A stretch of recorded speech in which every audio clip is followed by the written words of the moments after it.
విరబోసిన తల నిండా కనకాంబరమెట్టినట్టు ఎర్ర నీళ్ళు దిష్టి తీసి పోసినట్టు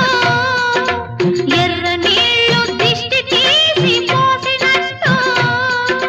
కర్పూరం హారతి ఇచ్చినట్టు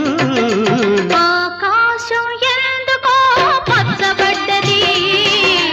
ఆ నడుమ బొట్టేమో ఎర్రబడ్డది వీచే గాలుల తాకిడి సాగే గువ్వల అలజడి రమ్మని పిలిచే పైబడి